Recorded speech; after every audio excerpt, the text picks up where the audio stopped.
Retrouvez Success Story avec Init Marketing, l'institut d'études et de conseil spécialiste de la satisfaction et de l'expérience client.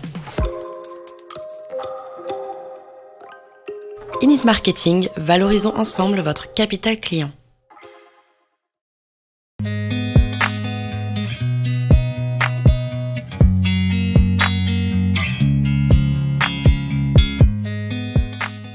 Bonjour et bienvenue dans cette nouvelle édition d'A-News Expérience Client et de Success Story. Ce matin, je reçois Guillaume Antognetti. Déjà, je suis effectivement très heureuse, alors je le dis souvent, mais là je suis sincère, de vous recevoir. Il y a d'abord votre énergie et puis en plus et puis après ce que vous faites d'ailleurs. Est-ce que vous pouvez nous dire très rapidement comment vous êtes né, comment cette structure est née et comment vous avez décidé de créer ces indicateurs et cette façon de travailler et de nous accompagner? Ça date d'il y a maintenant 10 ans. J'avais une société à l'époque qui s'appelait Côté Client, qui était une société d'études marketing.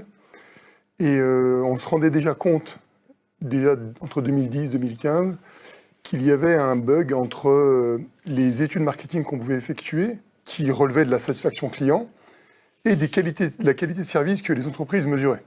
Autrement dit, les entreprises disaient notre niveau de qualité de service est plutôt correct, voire en progression. Quand on disait qualité de service, c'était quoi? C'était des indicateurs de satisfaction ou pas du tout? Non, ça peut être c'est la qualité de service mesurée de façon très objective.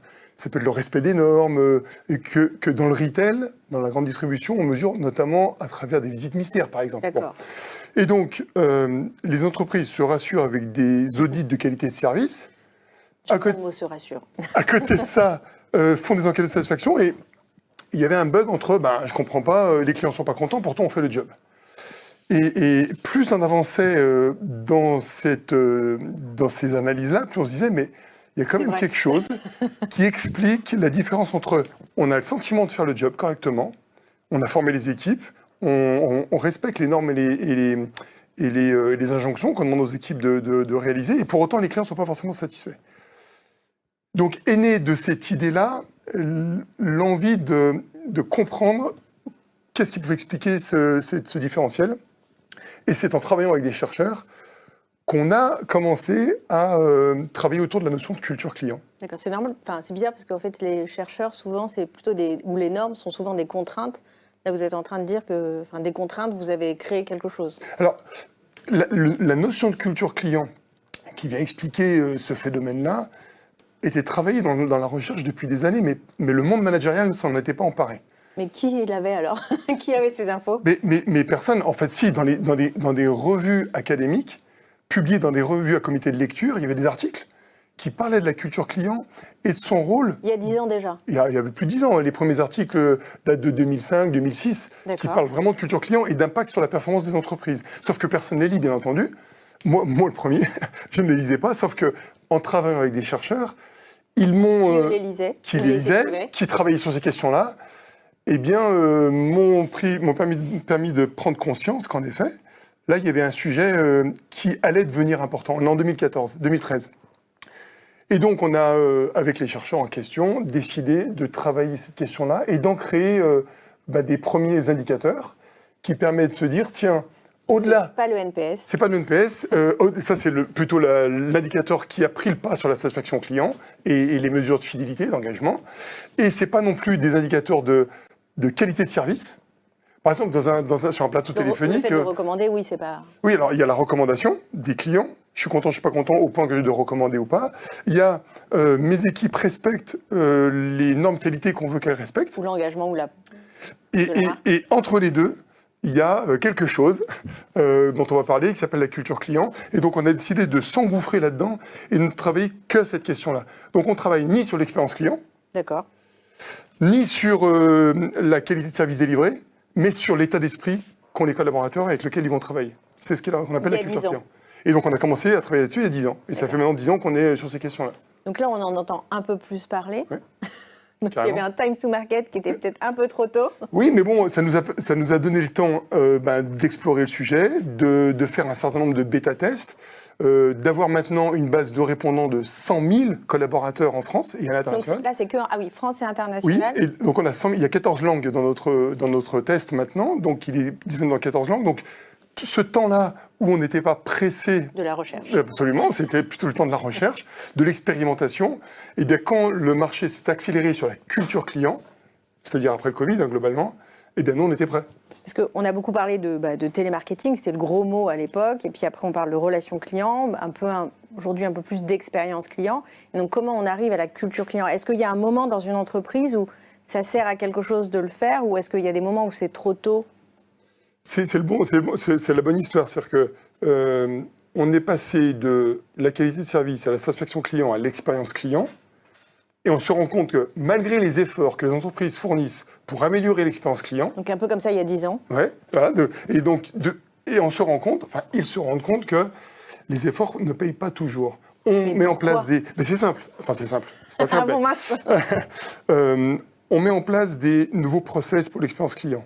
Ça coûte assez cher parce qu'il faut les penser, il faut les mettre en œuvre, il faut les animer, il faut former les équipes, il faut suivre. Il faut les intégrer dans les outils. Exactement. Et en fait, on se rend compte que le retour sur investissement de l'ensemble de ce travail-là n'est pas forcément profitable en termes de satisfaction client. Et c'est bien ce dont on est en train de parler. Il y a une différence entre on a décidé de mettre en place des nouvelles normes, des nouveaux objectifs, des nouveaux services, peut-être une nouvelle façon d'adresser le marché, d'adresser les clients. Ça, c'est le boulot de l'expérience client. Mais une fois qu'on l'a fait et qu'on l'a décidé et qu'on a formé nos équipes, l'affaire n'est pas terminée. Donc finalement, on prend la voix du client pour identifier ce qu'il nous dit et ce dont il a besoin. Ouais. On crée des environnements ou des procédures effectivement qui coûtent cher pour répondre à cette voix du client et aux attentes. Et à la fin, en fait, il y a les gens. Et parfois, ça ne marche pas bien. Mais c'est comme si je vous demandais, vous Nathalie, d'aller embrasser cette personne que vous n'aimez pas. Et je dis, je suis votre patron Nathalie. Pour l'expérience client, je sais que cette personne a besoin d'être embrassée, donc je vous demande d'aller l'embrasser. Vous allez me dire, oui, mais je l'aime pas. Je dis, c'est comme ça. C'est important pour nos clients, Nathalie. Allez l'embrasser. Oui, mais je l'aime pas. Donc, si vous exécutez votre geste métier, parce que je vous l'ordonne de le faire, vous allez le faire, mais ça va se sentir. Et donc, la personne qui est embrassée, elle va savoir, elle va sentir quelque chose ne va pas. C'est pas naturel. Oui, c'est pas naturel. C'est pas incarné. Non. Et donc, le problème, c'est pas tant le geste d'embrasser, c'est l'envie d'embrasser. Et donc on touche le doigt. Et comment on donne envie? Ah ben c'est ça le sujet, c'est ça le problème. Et c'est pour ça que les entreprises ne sont pas emparées de ce sujet-là assez facilement, parce que on est en train de toucher l'attitude. L'attitude, c'est ce que vous pensez. Le comportement, c'est ce que vous faites. Donc je vous demande de faire embrasser, sauf que vous, dans votre attitude, votre façon de penser, vous n'aimez pas. Donc je ne peux pas vous dire Nathalie aime, je peux dire Nathalie embrasse. Sauf que si vous n'aimez pas, vous n'embrasserez pas bien. Donc moi, manager, je suis dépourvu parce que je ne peux pas vous ordonner d'aimer, vous faites ce que vous voulez. Par contre, vous pensez ce que vous voulez, mais vous ne faites pas ce que vous voulez. Donc je peux vous dire embrasse, et si vous n'aimez pas, vous allez mal embrasser. Donc je reviens à mon sujet de manager. C'était pas mal cette histoire quand même, parce que je trouve que le parallèle est assez fou. Mais c'est ça dont on parle. On s'imagine vraiment dans cette situation. Oui, et donc nous les managers, on est dépourvus parce qu'on dit, mais enfin, c'est pas possible. Je leur demande de le faire. Et je le forme pour le faire. Je le forme pour le faire, je leur explique pourquoi c'est important. Et je sens... Alors, il y en a avec qui ça se passe très bien. En plus, parfois, c'est pas si compliqué que ça. Non, et puis d'autres, ils n'y arrivent pas. Ils n'y arrivent pas, non pas qu'ils ne savent pas exécuter ce qu'on leur demande, c'est que dans leur esprit, dans leur état d'esprit, dans leur attitude, ils ont la tête ailleurs. Ils sont pas focus sur ce sujet-là. Donc, ils s'exécutent, mais un petit peu par la force des choses. C'est comme si je vous dis, mais il faut savoir accueillir les clients. Bonjour. J'ai dit bonjour, parce que vous m'avez demandé, Nathalie, de dire bonjour. Mais si vous savez comme on le ressent tellement. Mais oui, comme on dit au téléphone, le sourire se s'entend. On s'entend, oui. Oui, mais dans ce cas-là, ok, je vais prendre le téléphone et je vais forcer le sourire. Je vais dire bonjour Nathalie. Non, ça marche, non, ça marche pas non plus. Mais alors comment on fait? Mais donc le sujet clé, et j'ai du mal à le faire passer. Hein, j'ai un bâton de pèlerin et je passe beaucoup de temps dans les comités de direction auprès des managers pour faire comprendre que il faut pas dire aux gens de faire, il faut leur donner envie de faire. Donc pour revenir sur le client, il faut pas tant que ça. C'est un sujet RH, donner envie de venir, donner envie de rester, absolument. Et après donner envie de faire. Oui, sauf que, absolument, et donc on se bat avec les fonctions RH aussi, pour qu'elles s'approprient ce sujet d'expérience client. C'est un sujet de direction générale, parce que sans la direction générale, je pense qu'on peut rien faire. Oui, parce que la culture dont on parle, l'état d'esprit des collaborateurs... Elle vient, entre autres, de l'environnement dans lequel ils vivent tous les jours. Et donc, du moment où je pousse la porte de mon entreprise, je m'assois à mon bureau, je vis dans un environnement qui est directement lié à tout un tas de signaux qui m'est donné à voir dans l'entreprise. Et parmi ceux-là, parmi les principaux, le ton qui est donné par la direction générale. À travers quoi? À travers ses discours, bien entendu, mais aussi... C'est l'exemplarité aussi. L'exemplarité, ses comportements. Donc ça doit démarrer effectivement par le haut. Ça doit participer. En tout cas, on ne peut pas avoir de culture client forte sans une direction générale totalement embarquée. Complètement impliquée. Pour que ça donne à voir aux équipes quelle est la direction, quel est le ton, mais pas que dans le discours. Le nombre de dirigeants que je vois monter sur la scène en disant « les clients sont notre valeur principale, numéro 1 », et quand j'interroge les équipes, elles me disent « bon, n'importe quoi ». Je vois bien que la semaine dernière, ils nous ont demandé de trafiquer tel truc. Quand j'aurais demandé de changer tel outil, parce que c'est important pour qu'on serve les clients plus facilement, ils nous ont dit que c'était dans la roadmap de 2028. Enfin, je vois bien que les priorités de mon entreprise ne sont pas tournées vers le client. Donc c'est non seulement un état d'esprit, mais c'est aussi en fait un mode d'action. Oui, mais c'est un mode d'action qui détermine l'état d'esprit. C'est-à-dire que moi, je suis confronté tous les jours à des engagements de ma direction, de mon manager. Je suis confronté à des outils, je suis confronté à des priorités qu'on me donne à voir, je suis confronté à mes collègues. Par exemple, comment on leur dit, justement, parce que les directions générales sont convaincues de faire ce qu'il faut. Oui, mais... Ou ils le savent un petit peu. Alors, disons que, en général, et c'est vraiment débile de dire en général, parce qu'il y a vraiment des cas très différents, mais si je dois caricaturer, en général, j'ai fait face à des comités de gestion qui sont convaincus qu'il faut le faire, et sont convaincus de mettre en place des choses. Mais ils prennent ce sujet-là comme un autre sujet. Ils le traitent comme un autre sujet, qui pourrait être un sujet IT ou un je sais quoi d'autre. Bon. Et donc, ils s'achètent cette bonne conscience de « je sais que c'est important, je vais nommer un directeur de l'expérience client, voire maintenant des responsables de culture client. Oui, on en voit. Je leur mets une équipe, un budget, et je vais passer au vrai sujet. » Mais c'est pas ça le sujet. Le sujet de la culture client doit être porté par la direction générale, parce que c'est ça qui guide l'ensemble des autres actions, jusqu'au business model de l'entreprise. On doit être en mesure de changer notre business model. Donc comment concrètement on fait ça? Je connais des entreprises qui le font nativement, parce que ça fait partie de la façon dont elles sont nées, elles se sont construites. Celles qui ne le sont pas comme ça doivent se transformer dans leur génétique. Et quand je dis leur génétique, c'est d'avoir des dirigeants qui sont d'accord pour se dire « j'en ai pour 5 à 10 ans », et pas 2 ans. Donc il faut 5 à 10 ans pour introduire une notion... Non, pas introduire, mais transformer définitivement son entreprise avec une nouvelle génétique. Parce qu'en fait, il faut finalement, quand on parlait d'expérience client, mais il faut finalement toute l'entreprise. Et donc, il faut apporter à toutes ces directions la notion de culture client. Absolument. Et en fait, l'expérience client, il ne faut surtout pas l'abandonner, mais la direction de l'expérience client va pouvoir profiter dans tout ce qu'elle va pouvoir mettre en œuvre d'une culture client qui a évolué. Donc il faut qu'il y ait un niveau de maturité en fait de culture client qui est par exemple de dire j'ai un état d'esprit, en tout cas je le veux, oui. J'ai peut-être des moyens, des outils, etc. Et puis maintenant c'est comment je déroule. Oui, et donc une fois que j'ai décidé de mettre en place l'ensemble des leviers disponibles pour un manager, pour améliorer la culture de son entreprise, c'est pas que le dirigeant, ça va être aussi le management de proximité et même les collaborateurs. Il faut que tout le monde prenne conscience du rôle de chacun dans la constitution de cet état d'esprit commun. Je dis un état d'esprit, mais la vraie définition, c'est un ensemble de croyances et de valeurs que nous partageons. Donc, cet ensemble de croyances et de valeurs que nous partageons autour d'une religion, hein. Mais non, mais c'est une culture. Une culture, c'est un ensemble de croyances et de valeurs que nous partageons, si on parle de culture client, selon lesquelles la recherche de la satisfaction client est notre priorité. Bon. Donc cet ensemble de croyances et de valeurs... Ça c'est un ADN, enfin, ça c'est l'ADN de... C'est ce que tout le monde doit... C'est ces croyances et valeurs qu'on doit partager. Mais donc on ne peut pas le décréter. C'est joliment dit quand même. Hein. Mais, oui, mais on ne peut pas le décréter. Ça veut dire que cet ensemble de croyances et de valeurs, je ne pense ce que je veux. Je pense ce que je veux. Et donc, si on me dit quelque chose et je pense l'inverse, compte tenu de ce que j'observe, on n'a pas fait le job de la culture. Donc c'est long, parce qu'il faut des preuves irréfutables, permanentes. La culture... Elle monte par l'escalier, mais elle descend par l'ascenseur.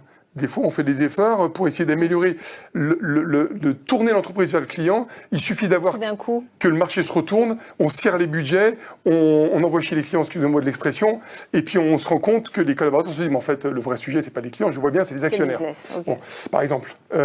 Et donc, ça chute. Ou alors, une partie de l'entreprise se met à focaliser client, et l'autre partie se focalise ailleurs, parce que ces gens-là sont primés sur la marge et le résultat. Et donc, quand tout va bien, quand on arrive à ce niveau de maturité, que ça y est, on a l'état d'esprit, et donc comment on fait concrètement pour passer, alors peut-être passer 10 ans, mais peut-être, on va dire en 2-3 ans, est-ce qu'on peut déjà... Oui, moi j'ai déjà vu des retournements d'entreprise.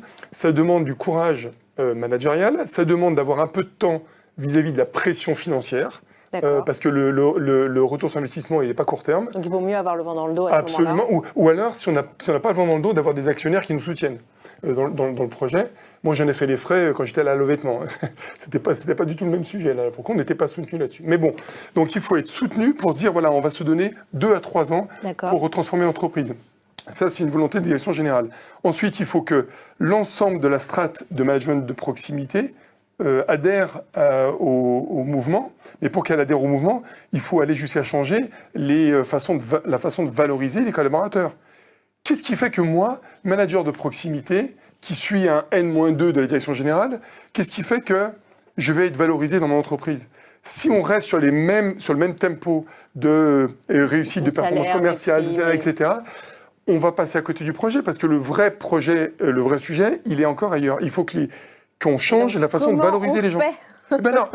Mais il y a plein de façons de le faire. Honnêtement, il faut qu'on sorte de la pression uniquement financière des collaborateurs et les managers. Mais ça ne veut pas dire qu'il faut l'enlever. Ça veut dire qu'elle doit être corrélée.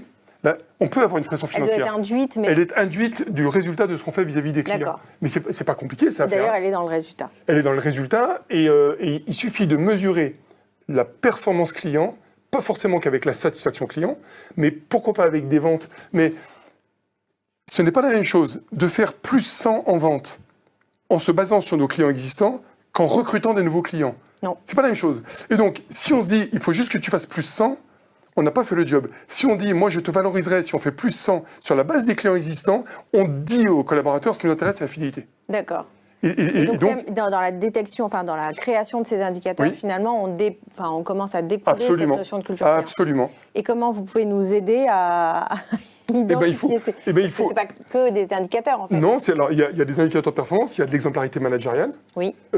Mon manager ou mon dirigeant, je l'attends, je le regarde, je l'observe sur la façon où il va mettre le poids du corps. Quand il y a une entreprise, elle est faite de contraintes et il faut décider tout le temps. Il faut prioriser tout le temps. Eh bien, la façon dont on priorise, demain matin, j'ouvre la porte de mon bureau, chef, j'ai un projet, j'ai un sujet. Qu'est-ce qu'on fait? Sa réponse sur le qu'est-ce qu'on fait... Le même son comportement. Eh bien oui, va nous dire ce qui est important pour l'entreprise. Mais il n'y a pas que les managers. Il y a aussi la façon dont on prend en compte la voix du client. Il y a énormément d'entreprises qui font du NPS tant qu'on veut, qui font des enquêtes de ça tant qu'on veut, qui font des visites tant qu'on veut, juste pour distribuer des bons et des mauvais points. Et pour se rassurer, bon, on n'est pas trop mal, etc. Et une entreprise d'orienté client qui met les collaborateurs dans un bain culturel très fort et donc qui fait changer les attitudes, sont des entreprises où les collaborateurs ont le sentiment qu'on est branché sur les clients, à tel point qu'on sait évoluer en fonction de ce qu'on a appris des clients. Si on ne sait pas montrer ça, si on ne sait pas mettre ça en œuvre, on leur fait comprendre que les clients c'est important, mais enfin c'est juste pour avoir le NPS. D'où le fait que ça prenne un peu de temps, parce que c'est cette transformation en fait qui prend du temps. Oui, mais ça Est-ce qu'il y a des clés? Est-ce qu'il y a des... Comment vous pouvez nous aider? Eh bien, franchement, c'est pas compliqué, c'est une question de volonté. Il faudrait que la personne qui est en charge de la voix du client, d'ailleurs, il faudrait qu'il y en ait une. D'accord. Quel est un niveau d'impact puissant d'entreprise? Pas la personne dont on ne sait pas quoi faire et qu'on lui dit tiens, tu vas t'occuper de la voix du client. Une personne qui compte dans l'entreprise. On voit très bien, je pense. Ensuite, la voix du client, c'est la voix du client. C'est-à-dire, c'est pas que les enquêtes. Parce que parfois, il y a des gens qui disent en fait, c'est une voix dans le COMEX, c'est une place dans le COMEX, c'est le client. Pourquoi pas? Après, en tout cas, il faut qu'elle soit entendue du COMEX. Ça, c'est des dirigeants. Mais la voix du client, c'est aussi l'ensemble des remontées des irritants clients. Ça peut être des réclamations, mais ça peut être... Les irritants, ils ne sont pas forcément objectivés dans un service réclamation. Ils sont aussi... Le service financier, parce qu'on met trop de temps pour rembourser. Et les collaborateurs qui sont au contact du client entendent les irritants tous les jours. Oh oui. Mais ils ne les remontent pas forcément, parce qu'ils disent, voilà, si je commence à remonter ça, vaut mieux que je le mette sous le tapis. Et donc, ou de penser qu'on le sait tellement. Exactement, et que ça ne sert à rien de le dire, parce que de toute façon, tout le monde le sait et personne ne va rien faire. D'accord. Donc, il nous faut une personne en charge de la gestion de la voix du client dans toutes ses formes, qu'elle les centralise, qu'elle fasse pression sur le COMEX pour agir et décider. Mais attention, j'ai des directeurs de département qui ne sont pas au COMEX, des directeurs de service qui ne sont pas au COMEX, mais qui ont des retours clients. Et qui ont une énergie. Qu'est-ce qu'ils attendent pour prendre en compte cette voix du client, pour mettre en œuvre des transformations à leur niveau? Certains le font, d'autres ne le font pas. La différence entre les deux, c'est qu'il y en a qui sont préoccupés clients, d'autres pas du tout. D'accord. Et donc ça veut dire que... Donc ils ont envie d'en faire des bisous. Ils ont envie, pardon ? Ils ont envie de faire des bisous. Oui, enfin, on peut le dire comme ça. Mais ce qui est intéressant, c'est qu'une fois qu'on a aidé une organisation à mettre en place un nouveau management qui mette en œuvre la façon dont on met le client au centre. Ou d'accompagner le management existant. Absolument. Ça peut marcher, sauf que ensuite on est confronté à des états d'esprit individuels. Vous prenez quelqu'un, une personne... Et c'est là que vous accompagnez l'entreprise, d'accord. Aussi, c'est-à-dire que si je prends Nathalie et Roger, qui sont dans le même bain culturel et qui ont tous les deux une équipe de 20 personnes, il y a Nathalie qui va faire cet effort pour mettre le client au centre, compte tenu des outils dont elle dispose, et puis Roger qui a les mêmes outils, mais il ne fera pas l'effort. Le problème, ce n'est pas son environnement, c'est lui. C'est lui et ses propres convictions. C'est lui et ses propres croyances et valeurs. Là, on est dans la culture. Donc, il y a une culture d'entreprise, il y a des cultures individuelles. Donc, quand vous travaillez votre culture d'entreprise avec des collaborateurs qui ont une culture individuelle inverse, eh ben, vous avez loupé votre projet. Ça veut dire qu'on est obligé aussi, et c'est la difficulté du management de demain, au-delà de l'organisation qui doit être plus orientée client, je dois manager la culture client individuelle des gens. D'accord. Mais oui, parce que sinon, on passe à côté. Qui n'ont toujours pas envie de faire un bisou. Et voilà. Et ceux qui n'ont pas envie de faire un bisou, malheureusement, soit on leur donne envie d'y aller, sauf qu'ils changent de métier ou qu'ils changent d'entreprise. Mais on ne peut pas continuer à vouloir transformer notre entreprise. Et on revient au RH et au oui, recrutement. Absolument. Et donc, si notre ambition, c'est d'avoir une entreprise qui est parfaitement orientée client, il faut qu'on ait des hommes et des femmes parfaitement orientés clients. Donc, on doit travailler aussi cette culture individuelle. Ah, mais oui, mais vous comprenez, M. Tonetti, on ne peut quand même pas rentrer dans le cerveau des gens. Eh bien, si. Eh bien, si. La façon dont les gens pensent, la façon dont les gens agissent est fondamentale dans notre entreprise. On n'est pas des robots. Donc, comme on n'est pas des robots, on fait confiance à l'état d'esprit de nos collaborateurs. Donc, on veut bien les mettre dans un environnement propice, mais s'ils n'ont pas cette énergie-là, eh bien, ils n'ont pas leur place. Je suis désolé, ils n'ont pas leur place. Qu'ils aillent voir ailleurs, dans les entreprises qui ne sont pas orientées clients. Ou qui ont d'autres types de cultures. Ou qui ont d'autres types de cultures, il y en a plein. Qui n'ont pas besoin d'être orientés clients et qui vont très bien. Mais si notre projet, c'est de nous transformer, il faut que nos équipes adhèrent à ce projet-là. Autant la direction générale que les équipes. Absolument. Et chaque équipe et chaque personne. Absolument. Et ce n'est pas que quelque chose de professionnel. Parce que je pourrais très bien professionnellement me dire, mon patron a raison, je vais m'investir dans ce projet-là, je vais faire les efforts. Tiens, je vais faire les efforts. Ça veut dire que ce n'est pas quelque chose qui m'est naturel. Et là, ça va commencer à bugger, parce que ça veut dire qu'on part du principe que je vais mettre de côté mes ressentis spontanés au profit de quelque chose de plus rationnel. Ça ne marche pas longtemps. Donc il faut travailler notre partie spontanée. Très bien. Eh bien, merci. Merci pour cet échange passionné et passionnant. J'espère qu'il vous aura été utile autant qu'à moi. Et à très bientôt sur Anews Expérience Client. Merci. Init Marketing, valorisons ensemble votre capital client.